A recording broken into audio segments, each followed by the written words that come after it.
to the Financial G-Spot. I'm Robin Crane. Again, this show is all about finding that specific area that you need to focus on so you can feel good about money, so you can feel great about money, so you can feel awesome. And, of course, how it affects every area of your life, so it affects your relationship as well.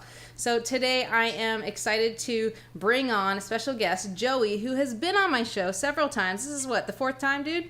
About fourth times, yeah. Fourth time, yeah, and you might times. not recognize this guy because he's not wearing his sunglasses. He usually comes That's in right. wearing his shades, hiding from life. Now you're Yep. just wearing an I Got Trash t-shirt. Yeah. With Oh, who? yeah.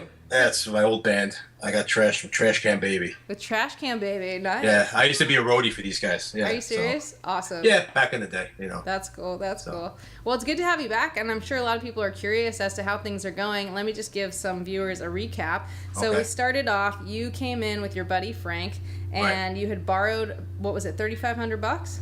About 38, I think it was. $3,800, that's yeah. right, yeah. Right. $3,800 from your buddy Frank, who's kind of like a father figure. I mean, I know he's a friend, but a Yeah. lot of people are making comments like, is that your dad? Because he seems like he might be your dad. Well, Yeah, go ahead. he kind of was a good friend of my dad's and a good friend of Yeah. the family. And after my dad took off, he was kind of like guiding me through life. So, what would you call him, a mentor? Yeah, yeah. You know, someone I looked up to. That's nice. That's Yeah. nice. So, but you had borrowed money and things were kind of awkward and your friendship was on the outs because you had borrowed money and hadn't paid it back and wasn't paying him, and he was pretty upset about it. And then, like, really quickly, I mean, I know it took a little bit of time, but 4 or 5 months down the road, you got your shit together, man. Yeah, Like, yeah. You got a job, you paid him, you did some extra work on the side, and you paid him Yep. back in full. And it was like... Hey. You brought me flowers, dude. It was a pretty special episode. Yeah. And I was really, really impressed by you that you took action. So, like, congratulations for that. And Thank just you. give us a little update on that side about how things are going with you and Frank. Well, Frank and I are still pretty good friends. We keep in touch through emails and stuff. We don't really see too much of each other. But I think the respect and the trust and all that's back, you know. And Nice. I've been the power of positive thinking. Yeah. It's really all I've been doing. Really? And I've been going uphill since, saving money. And the issues now are just a little different because once you do have money, you start making stupid decisions. And that's kind of what I'm doing now. And I don't want to go backwards and make big dumb decisions like boats or, Wait, let's not do that. Like, Yeah. don't just accept that. What's up with that belief, man? Well, I think I'm really afraid to take chances now and to take risks because of what from where I came from and all the mistakes I did make. Yeah. So I'm having a really hard time even buying anything. My old lady just joined BJ's, and she's coming home with like 10 tubes of toothpaste for, I like to buy one thing at a time, She likes to plan ahead. But I just think I became cheap. So that's what happened. So you weren't became- cheap in the past before when you had debt? and No, stuff, I was a you weren't- spender. I was more of a spender. Now, Really? I think it also has a lot to do with working hard for your money. And when you work hard for your money, it's different. It's hard to spend it now, Wow, that's interesting. So Yeah, when you're spending someone else's money, I think it's easy. You know what I'm saying? Like now I'm breaking my back out there, and Wow. I became cheap. Wow, that's interesting because I think some people, when they borrow money, they're like really afraid to spend it because they feel like it's someone else's, and you're having the opposite experience, which is, I'm sure a lot of people experience that as well. But Right. so that's good and bad. So what do you think? Let me ask you this: being cheap, as you're calling it, like how do you think it's serving you? Because it's serving you, but it's also holding you back. So let's start with getting clarity on that. Well, it's holding me back from silly things. Wait. How is it serving you first? How is it serving you? By being cheap, like how is that actually serving you? Like how is that good? How is it good? Yeah. It's probably more of a mental thing. It's keeping me from doubting myself and stuff like that. It's keeping me feeling like I'm stable. Okay, there it is. Okay, so by actually being cheap or frugal or however you want to call it, not spending as much money, it's serving you in the sense that it's making you feel more stable. Right, I'm feeling... Okay, so that's a good thing. That's a good Yeah. thing. How else is it serving you? Because we want to recognize the positive things because we don't want... I mean, it's not necessarily like you want to stay completely cheap, but you don't want to just be like, okay, now I'm going to go spend, flip back and forth to these crazy patterns where you Right. can recognize that there's some good in it and then utilize that and then use some other, as I call them, the money types, like different patterns from maybe someone that's more of a spender, so that can serve you as well. So give me one more way it's serving you. It's serving me in a good, positive way, knowing that I can afford my bills at the end of the month, that I Awesome. can get my kid new sneakers, the That's sneakers he great. wants, not the Payless sneakers. That's huge. You know, so stuff like that. My daughter wanted gymnastics, I went and did that. You know, That's so great. it's opened up socially for my family, in a Okay. social way. So, Um, yeah. Taking my kids to a Met game or a hockey game, something like that, and not feeling like uncomfortable being there. You So know what it I'm saying? sounds like you're able to make choices. Like it's not just about being cheap, but it's about choosing to do things that you want to do. Right. So give me Right. real quickly before we go to a break, like how it's holding you back. How is it holding me Yeah. back on decisions like I like taking small steps now. Okay. Like we need new carpeting on the stairs, and my old lady wants to take the carpeting off, sand it down, and the guy's here. He's like, "Why don't you just do all the floors since you're sanding the stairs?" I just want to do the stairs. Like I want to keep it simple. Yeah. Leave But those floors alone. Is it? But how is that holding you back? So let's say you want to go slow. Is it holding you back because now you're getting in fights with your wife? A little bit, yeah. A lot of disagreements. Even on Okay. the BJ's coming home last night with a car packed of paper towels. You know, it's like we got 2 years worth of paper towels in the basement now. So it sounds like it's the biggest way it's holding you back is that now you've been married. How long have you been married? About 15 years. 15, 2000. 15 years, and then all of a sudden you've been like a spender your whole 15 years, and all of a sudden you've moved on to, as I call him, cheap chip. And your wife's like, who is this guy? And now it's starting to have friction in between Right. your relationship. So Right, I was the party guy. You know, I was the party, easygoing guy, and now I'm becoming more like the hard-headed dad. You know, is the your pain.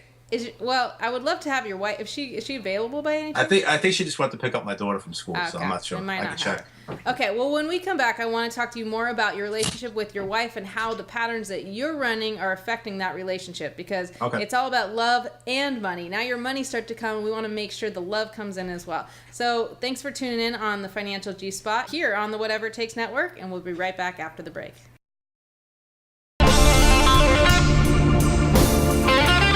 Welcome back to the Financial G-Spot. Again, I'm Robin Crane, and you're watching the Whatever It Takes Network. And I'm here with Joey Petroni. Did I say that right? Yes, that's right. Yep. Sweet, sweet. Awesome. Well, thanks again for being on the show. Thank you.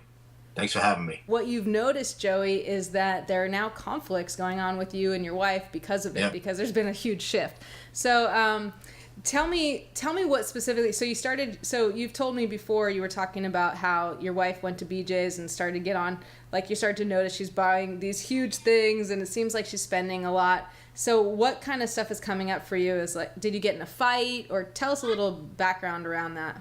I think what's happening now is I'm simplifying things. When before I didn't care. I was like, yeah, get it, whatever. So basic things like getting a pool in the backyard. Just get a simple pool for $2,500. She wants to get a heated pool. That seems like a pretty big decision. $2,500 bucks. Well, she bought the 25 up to 15,000 with a heated pool with a deck, half in ground. And normally I'd walk away and go do whatever you want. But now I'm really, I don't want to go backwards. I don't want to go back and borrow. I don't want to go back and be in debt. So How does your, like, so I know not everybody has seen the other episodes and the other show, but you had, just to give a little bit more information, you had, as we said, like, you owed someone money, you paid it off, and things were like, got a lot better.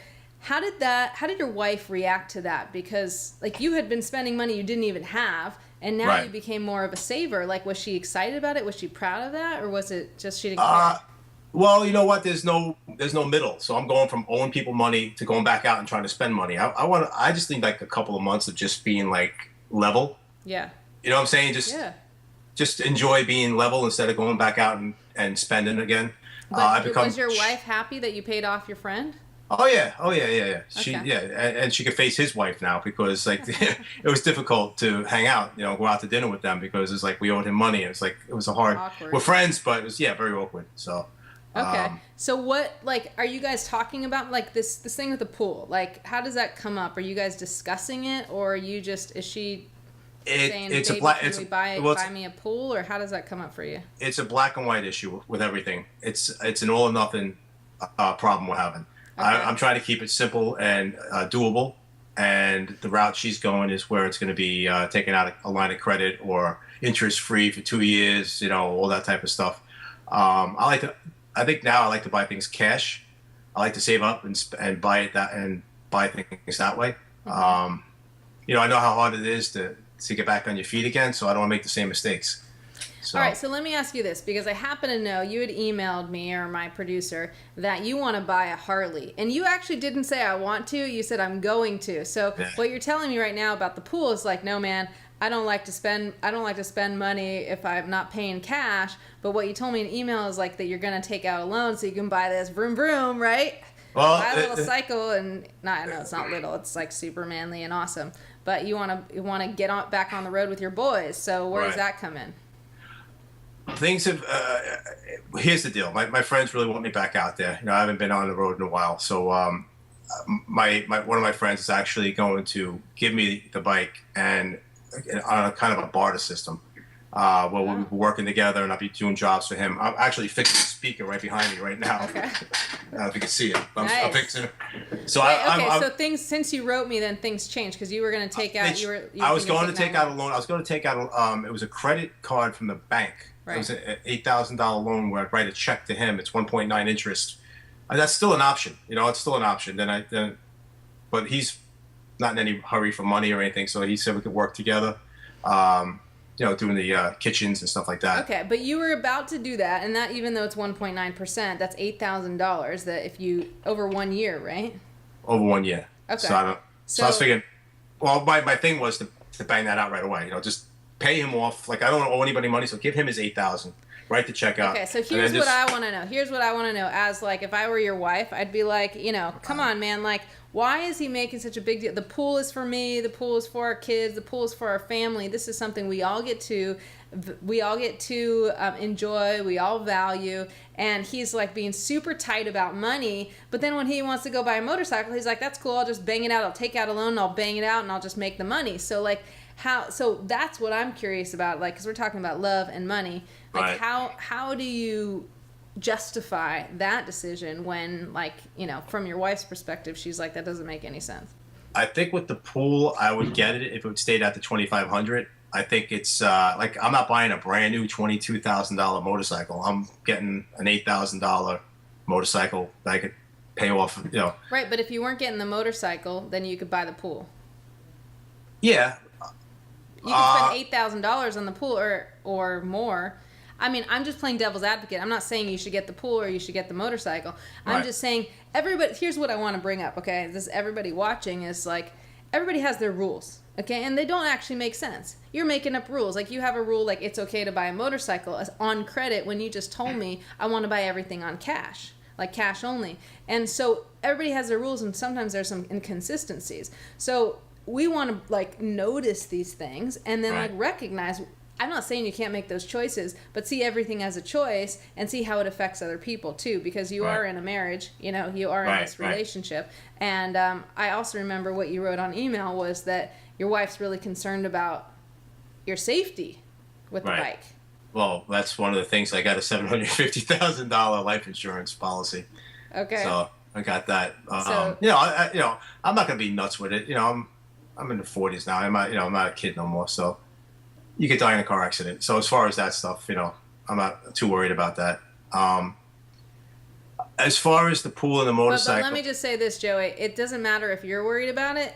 It matters if she's worried about it. And again, I'm not telling you not to do it. But I'm just saying everything's a choice. And if you're going to make that choice, you want to try to, like, have a conversation with your wife so where she can understand your choice and that you're not doing it to hurt her, but you're doing it because it's something that is going to make you happier. And so then you can show up as, someone even like better man coming home to be with her and spend time with her because you're more present and you're happier. So like, it's not like you shouldn't do it. I'm just saying, again, we're talking about two things, love and money, right? So we're talking about the love side, making sure that your wife is on the same page. She might not agree, but to get her to at least support, like be, supportive of what you choose. And the money side of like, well, let's make sure that the decisions that you're making, you're conscious about these and the rules that you're putting on here so that you're not just saying, well, I am cheap now, so I don't spend money, but the reality is you do if you value it. So it's just that you may not value the big things of toothpaste and the big paper towels and having all that right now, but you value going on a ride with your buddies, Well, I mean, paper towels don't make you happy. I got to cut you off. I got to go to a break. Sorry. We will be right back after the break. Thanks for joining us. Again, this is Robin Crane here with Joey Petroni.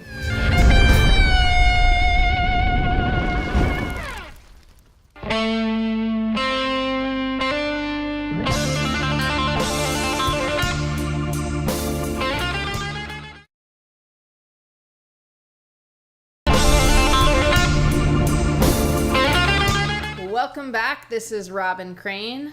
You're watching the Financial G-Spot here with Joey Petroni. And again, we're talking about love and money and how it's just becoming conscious of those decisions that you're making and how it affects other people, especially when it comes to your marriage, your wife, your family, and when it comes to your money and how that affects your future as well. Everything's a choice. When it comes to your money, everything's a choice. And what I think happened, when we had met previously and when you were on my other show, is that you were making these choices, but you weren't really thinking about how it affects your life, like your future when you're borrowing from a friend, let's say, and how it affects your family life, in your marriage. So now that you're starting to recognize it, like, what do you think is just like a takeaway, like something that you can start to do now so that you can consider both things? Because I don't want you to start being like a spender again and just spend your money frivolously. But what do you think you can do to start like kind of finding a happy medium, some sort of balance? Probably just being able to come to agreements where, keeping things simple. You don't have to go for the full kill, like, if you're gonna do the stairs, do the stairs. If you're gonna get a pool, just get a pool. Don't blow it up where it's not manageable for us. Do you think you can get your wife to agree on that though? I don't know. It's a black. Just so you know, that's what you want. That's not what you guys want together. So That's what you want. So I think what's really important is that, like, I wish your wife was here because I wouldn't want to get. Is she here? Maybe. Okay, wife's not there. That's okay. We'll have to bring her on again. So what needs to start happening is just having a conversation where you can get very clear on what she wants and why she wants it, and you can also say what you want and why you want it. So what I feel like, I mean, I had talked to you and your wife like so long ago, and I had the privilege to talk to you guys, but it's been so long I have trouble remembering. But what I do remember is that you guys were able to talk about money and be on the same page and be like, okay, we want to get out of debt, or we want to have more for our retirement, or whatever it was. I don't remember the exacts, but I know, tell me if this is right, that she does care about having more money for your future, right? Yes. Okay. Yes. So you guys have to start thinking about those choices. Because right now you've both run patterns that don't necessarily serve you when it comes to money. Because my understanding is that you now don't have debt, but you don't necessarily have money for your future, right? Not yet, no. Okay, not yet. And you're... Not yet. I'm working... I say we will, yeah. If I keep on the path I'm going on. Okay, but can I... But you're almost... I'm thinking of CDs and all that type of stuff, getting some CDs, instead of putting $3,000 in the bank, maybe put $3,000 into a CD or something like that. All right, dude. So it can't be touched. So let me just tell you, because I work with this every single day, if you want to live, I don't know what you're living off of, if it's 50 grand or 100 grand or whatever, but you're going to need millions of dollars by the time you want to retire. And if you want to retire before you're 70, I happen to know you're almost, you're 47, right? 47, yeah. 47. Yep. So I'm just going to be frank with you that you need more money, dude. You need more money, and you need to have it grow, not just keep it in CDs growing like this, because actually it barely does grow right now these days in CDs. The reason I'm telling you that is because I want you and your wife to be totally present to the truth. Like, dude, we need to think about the future now, not in the future. In the future is too late. So you guys are starting to make these decisions, and part of it is good because you're really being more frugal, you're being more cheap, which in a way I think is great. But you're also making decisions that you're really just deciding on things that you value, which is how people make it, right? If you're going to spend money, I'd rather you spend it on something you value. But you got to remember you're in a relationship. So these decisions have to be made together. It doesn't mean you're always going to agree, but you do want to kind of get on the same page. Like, what do we want? Not just today, honey. What do we want in 5 years? What do we want in 10 years? What do we want in 15 years? Because if you just start living day by day, then you get a pool, and then you get this, and then you get that, and you got nothing saved for your retirement now when you're almost 50, you're not being realistic. You're definitely like putting yourself in a bad spot. You're going to be working till you're 85, and the stuff you do is very physical. Right. Yeah. Well, that's one of the reasons why I'm so cheap. I don't get a motorcycle, but that's, I'm not doing anything else, Okay. And, I'm not in any hurry to pay him back. I said work with him, maybe do some bartering. Well, I like the barter idea, man. Like, the barter idea is great. I think if you can barter and not put any money down, that's awesome. And if he's happy with that, that's great. So, like, I'm cool with that. I would say go make sure your wife is okay with it, but go get a motorcycle. I know it's like... Well, her thing is time is money, because now if I'm bartering, I'll be out on the weekends doing the sound for his band. So I'll be home on weekends, you know, like Friday nights now. I'll be at the Paramount doing the sound system, you know. So time is money, and although I'm not paying him back, I won't be home. Well, so. You're right. So I didn't realize how you do that, but of course it's going to take time to pay him back somehow. So any choice is a choice, right? So every option you have is a choice. And so just make sure you're making smart choices and make sure you're considering your wife in it and you guys have a normal conversation. Look, a lot of people can't talk about money. A lot of people don't bring up these conversations and like they just make choices and it affects everybody else.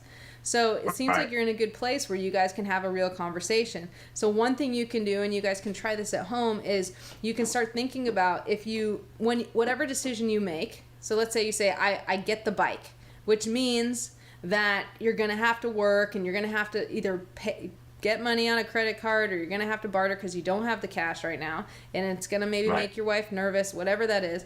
You can actually put that decision up on a piece of paper. Okay. I buy the bike, right? Draw a line through the middle, and on one side, on the left side, write pain, and on the right side, write pleasure, okay? And you write, what's the pain associated if I make that decision? And I'll give you some. I got to work on the weekends. I'm not going to be home with my family. I'm going to have to, maybe get a credit card. It's going to take me 3 years to pay it off. Like, I don't know. You say you want to bang it out, but it could take years. Now I'm $8,000 that could go towards my retirement that's now not, because I'm spending more time not making money and paying this guy back. Yeah. One thing is it's gas mileage is going to be a lot better. You know, I have this big truck out front, so I'll be saving. Yeah, so that goes on the pleasure side, which is the good stuff. So then you write all the good stuff on the right side of like how it's going to help you and how it's going to be great. And then you look at do this with your wife, or she makes her own and you make your own. Okay, she can do this about the pool and come to you and say, hey baby, you know, I think we really should get the pool. This is why. There's a lot more pain to not having the pool than having it. But when you do that, you can make better decisions, and then you can start looking at it together instead of just like defaulting and saying, I'm going to do this. Because you really do need to think about today and tomorrow. And you need to think about you and everybody else involved. And if you can do that, and I hate to like tell you. I know we got a short episode and we got to like, you know, wrap up in a second. But this exercise I've used with clients, and it's helped them make like amazing decisions, like to sell their house or not sell their house, or to, you know, buy something or not to buy it, or to do something like become a physician's assistant or not. So you can start thinking about that. And the point is really to start having these conversations openly and think about how it's affecting you in the negative way, how it's affecting you positively. So then you can make a decision and feel good about your choice. Does that make sense? Right. That makes a lot of sense, yeah. Awesome. Well, thanks for being on the show, man. Out. What's that? I said writing it all out is a good idea. Yeah, awesome. Well, I like that. It works. So thanks so much for being on the show, and I love having you, love seeing you again. So again, thanks for joining me. You're watching the Financial G-Spot on the Whatever It Takes Network. I'm Robin Crane, and we'll see you next time.